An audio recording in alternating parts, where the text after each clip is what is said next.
Yeah. Okay, let me turn this on. It went off on me. Oh, there it is.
Welcome to you all. And Jimbo, I can tell you say you love the winter because it brings you the sound. And this is, you can hear the sound with all the snow we've been having. Oh my gosh, Jimbo, thank you. Hello there. Hello there, Sharon. Yes, we're two winter babies. We are, yeah. We love winter. I love winter. I mean, it's like December 1st, March 1st, snow, done, right? Yeah. Exactly. I mean, why can't it do that? Yeah, and then March to May, not so much. Yeah, exactly. Yeah, please don't snow in March or May, you know. Yeah. So welcome, Jimbo. Thank you. Thank you. This is so good to be able to. We've crossed paths in our Music for People journey, bits and pieces and bits, you know, off and on. But I've never really had a chance to sit down and talk to you very much.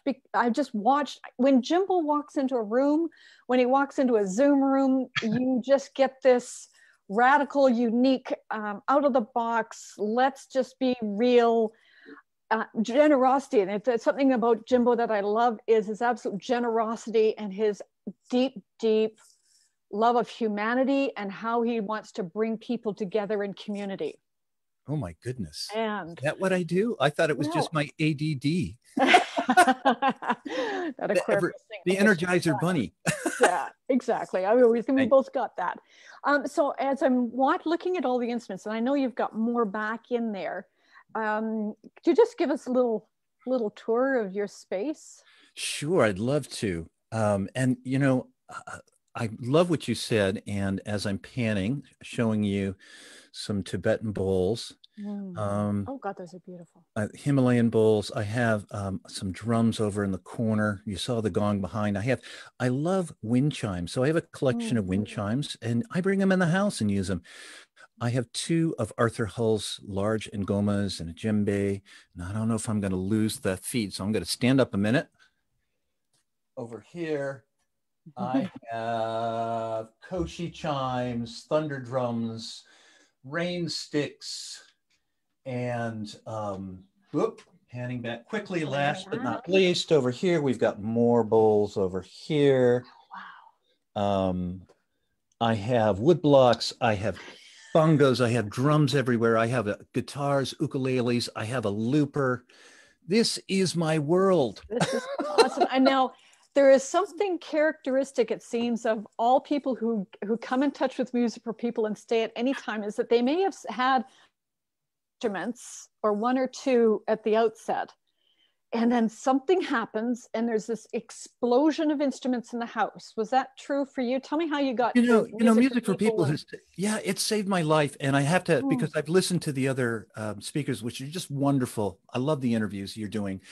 And I've listened to you ask them about where's that moment when you had to face yourself, right? Because music for people is so compassionate, kind, welcoming, forgiving. With our axioms, with the Bill of Rights, there are no wrong notes. And so it's so open, but you know what? There's this inner space, our true nature inside that suddenly comes to the fore. And then you're confronted by that. And it was in that moment that I discovered the joy of just sounds. Mm-hmm.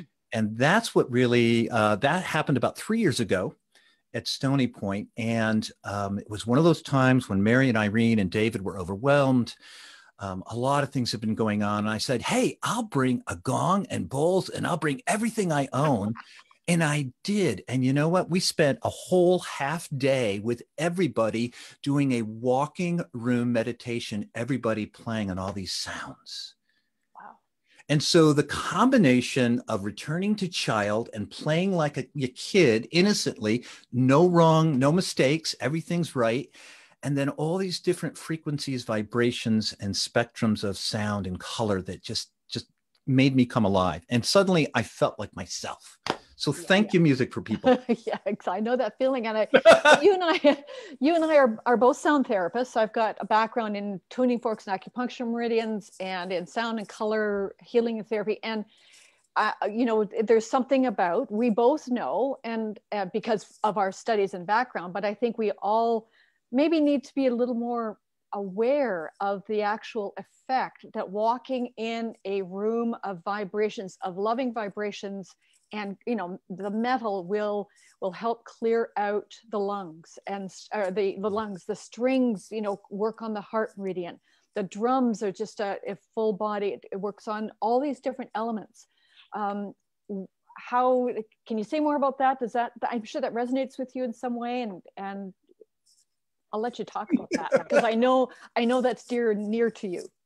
Yeah, it does. So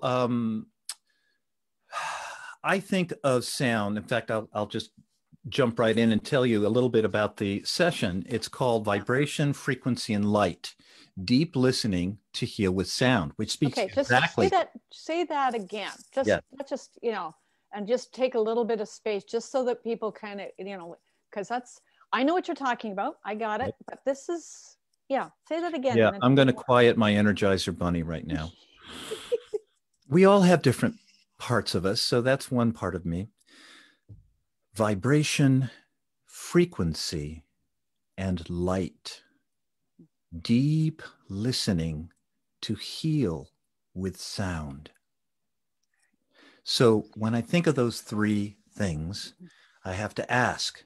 So I'm going to ask Sharon, what is vibration to you? What is vibration? Well, for me, vibration is the ground, is the foundation. That everything vibrates. The desk I'm sitting at, things that we think are solid vibrate, right. And we all interact in some way with the vibrations, and the vibrations we come in contact either get amplified, and we're in resonance, and the amplitude, it gets amplified, or we come with a slightly different vibrational pattern or envelope.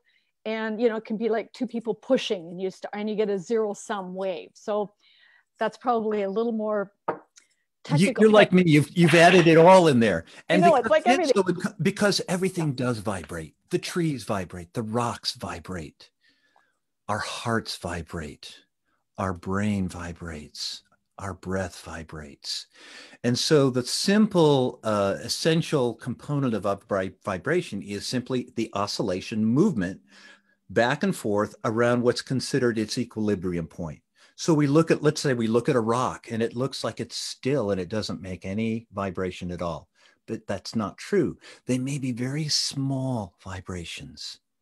And so those vibrations, since they're really slow, affect the next one, the frequency. And the frequency has to do with what? The speed at which something vibrates. And that determines the pitch or the tonality, right? Is it high sounding? Is it low sounding? So what do you think a stone would sound like, everybody? Does it sound high or that depends? Maybe it's a river pebble and it's really high, but a big boulder is going to sound pretty soft, right? They make rock music. Yeah, they do. I like making rock music by skipping stones on the water. And if you have everybody, if you haven't known by now, man. I absolutely, nature is the source of all of this. So I digress. So let's get back to this. The third one, spectrum. Spectrum is like the timbre. So for musical folk, the timbre or the musical acoustics of something. So think in terms of color, brightness, dimness in light, or heavy, deep quality, or a light and airy quality. And we have lots of things that we use, don't we, in music for people that little exercises and activities that demonstrate that, you know. Can you I know timbre is never, you know, it's one of those things when I was teaching, you have to try and describe and have it play. I mean, I would just have the kids make sound and we talk about it with different language. So could you use your instruments and let's play with timbre? Sure. Because we kind of know frequency. We know pitch, high notes, low notes. We kind of know, you know, vibration. But timbre is really kind of cool. It's, you know, let's play around with that, or let you play around with that. Sure. So as an example, a sharp sound. Well, I'll play the sound. Let's play a game. I'll play the sound. You tell me what you hear. Okay. All right? So describing, you know, adjectives, characteristics. You can even close your eyes if you like. Yep. Everybody can do this.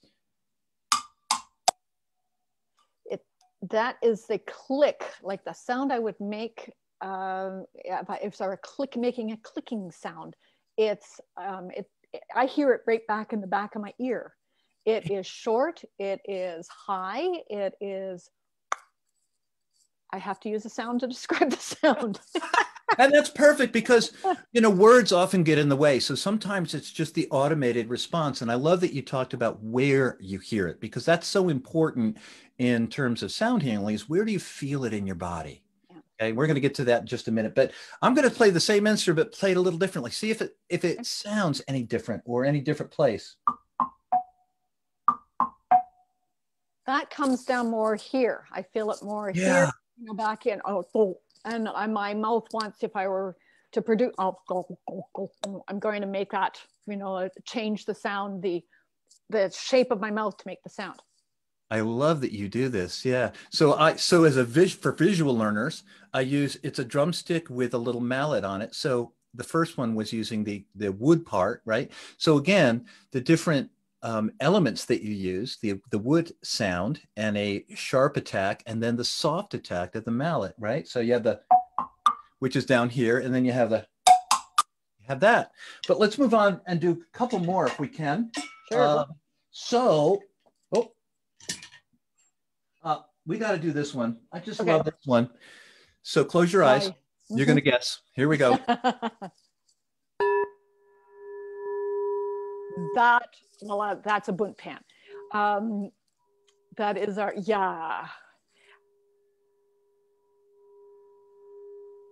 that sound, that opens up space. Yeah.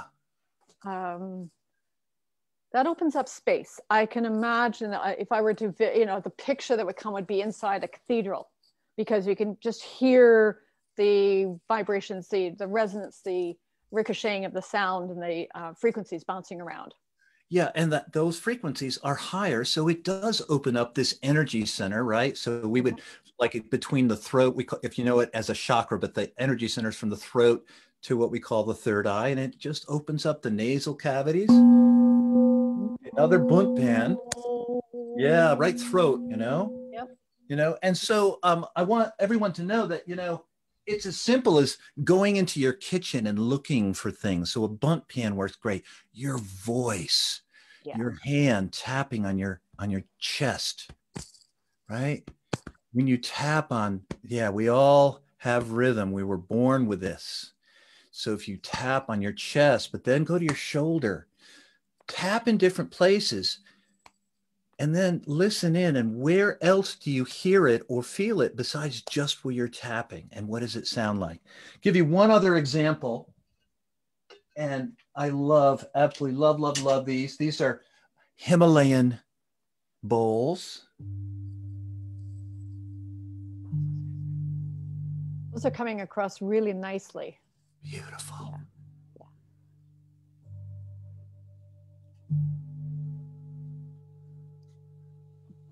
For me, that is, it's like, it's just like a dead stop. I'm just going to stop. Words, everything slows down. You know, there aren't words for that. That's when I just want to go and sink into my deep breath. And that's a good thing to do, right? This is where we release. And I think this is the part for those of us who are used to playing wood instruments, wind, strings in a European or classical tradition. We don't get all of these overtones that these Eastern influenced instruments get. And the way they make them, they had these series of overtones.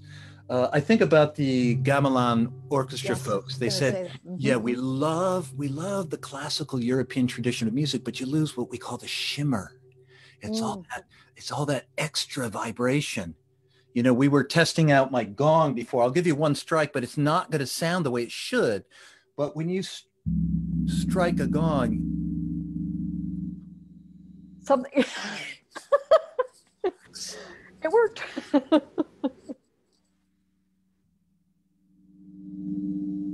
Little delayed, but yeah, it's there. Yeah.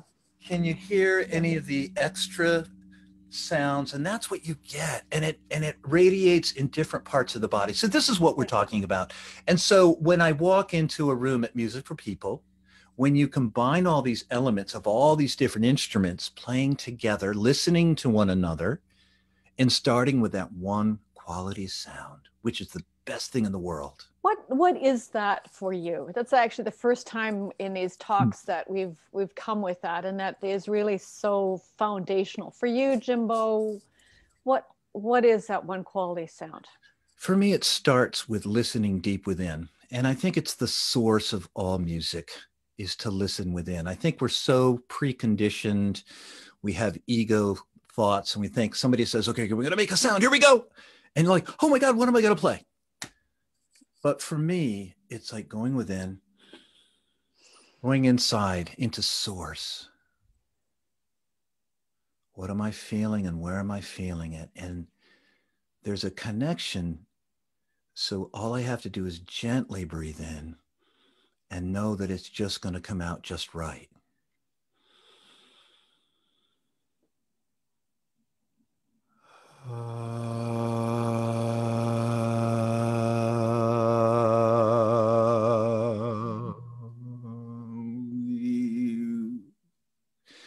And it may not sound right to anyone else's ears, but it's really about what it sounds like inside. So when we do this, right, when we do the one quality sound, we always end our sessions this way. We do one for ourselves, one for one another in the room, and then we send one out into the world, which also takes me right to my most favorite part of the Bill of Rights. And this is why I love the sound healing. And that is that, as in life, with improv, we are responsibility for the vibrations that we send out into the world. And that phrase alone changed my life, because I was born with lots of energy, high energy, big voice. I studied classical voice. I sang opera in New York and LA for a short span. And so I didn't realize that I could overwhelm people with that energy. But by taking that whole concept and listening inside, and not just listening to me, but to listen to everyone else in the room, even without them making sound, but knowing that I want to reflect their sound. And that's another component of it, right? We want to reflect the sound that's around us and join with it. So there you go. Yeah.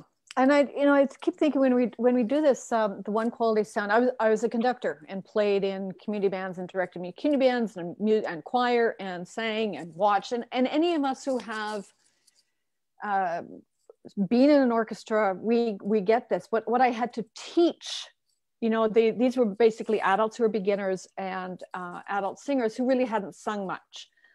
And what I had to teach was that the sound began before we could hear it, and it ended after we could no longer hear it. And that's what a conductor does. This, and they actually, it's a Western version of, and that the sound has already begun because there's already vibrating, there's always stuff going on.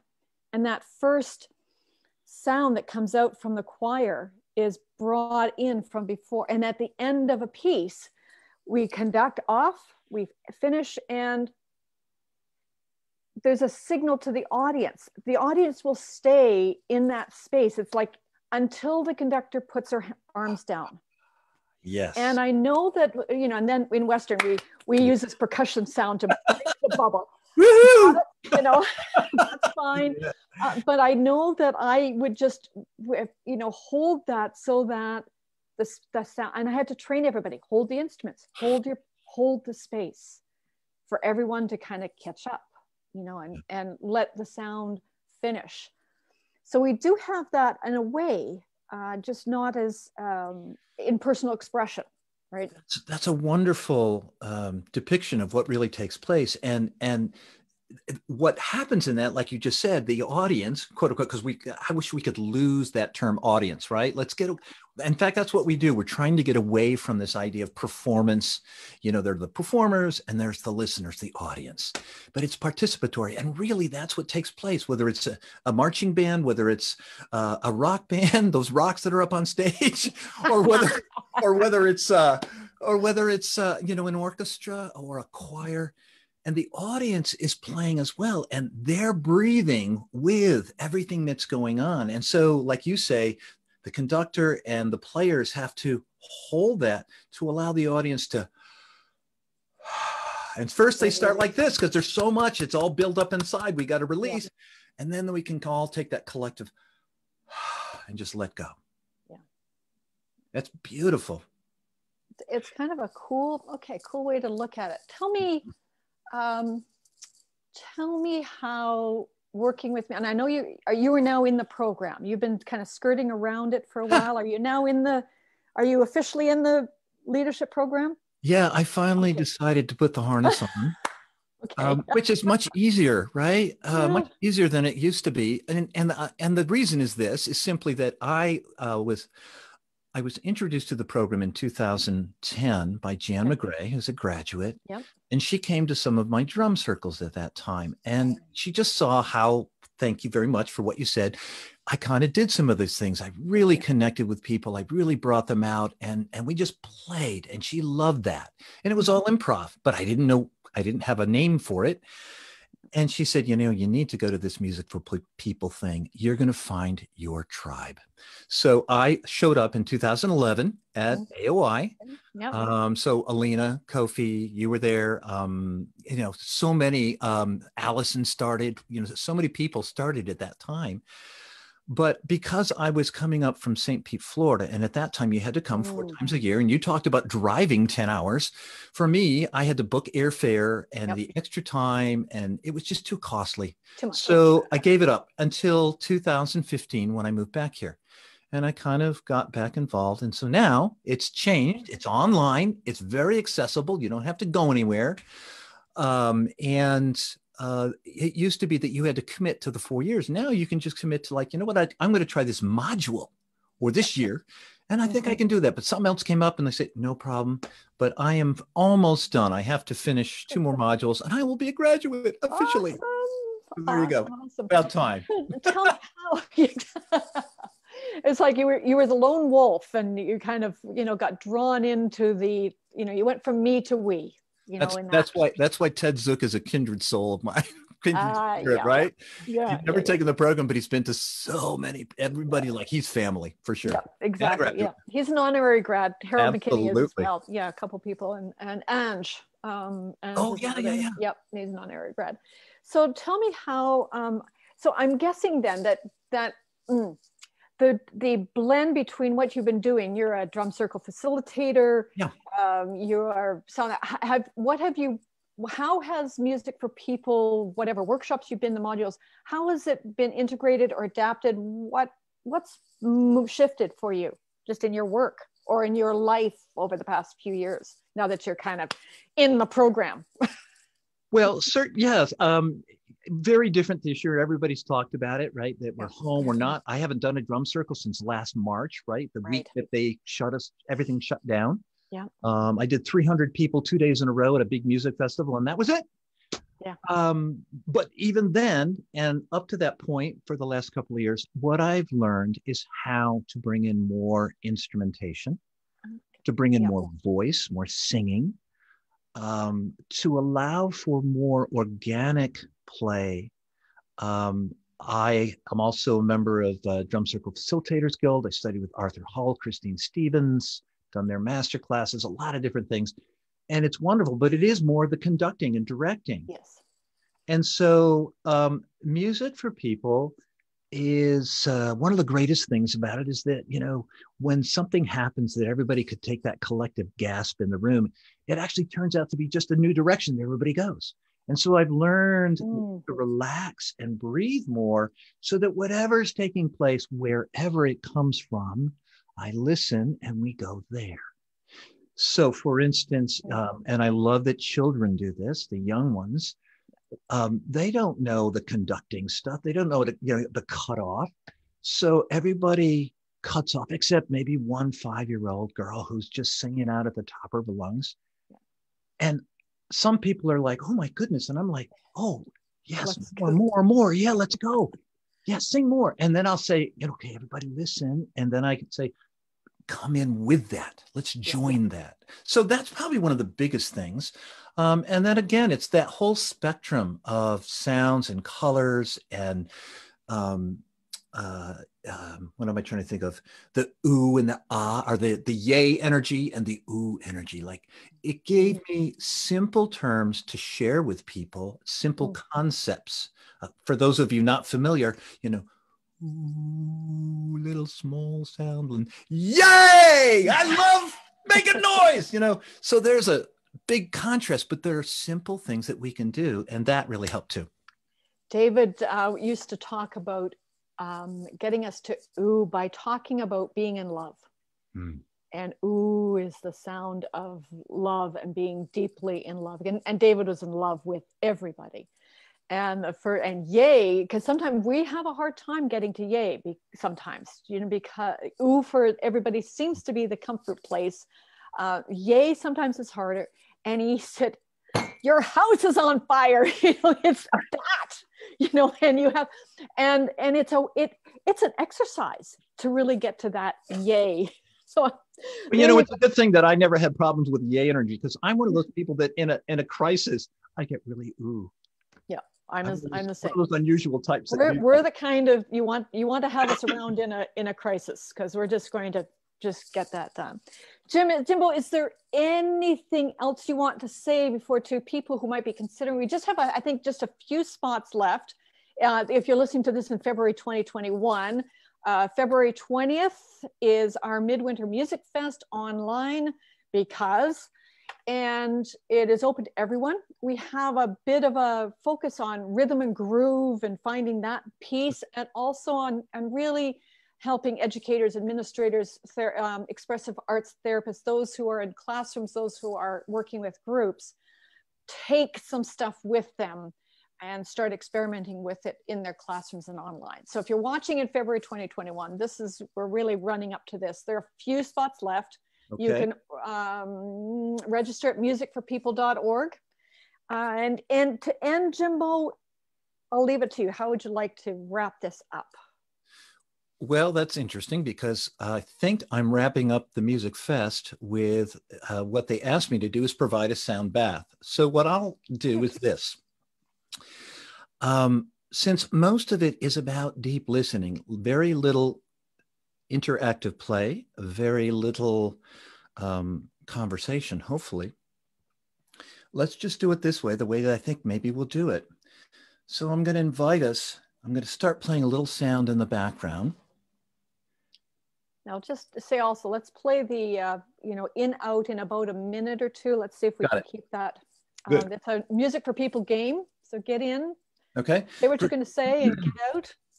Yeah. Right. So I'm going to play a little sound. I'm going to invite you with your voice when you feel right. If you're ready, go ahead and close your eyes and just take a few breaths and listen inside. And I want you to, with your voice or with your fingertips, play with what you hear.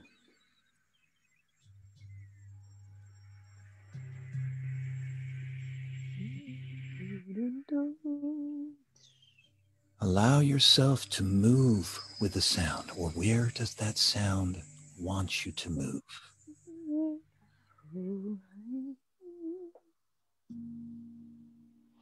What's coming to you? Does this sound want you to express something? Does it signal something in your body?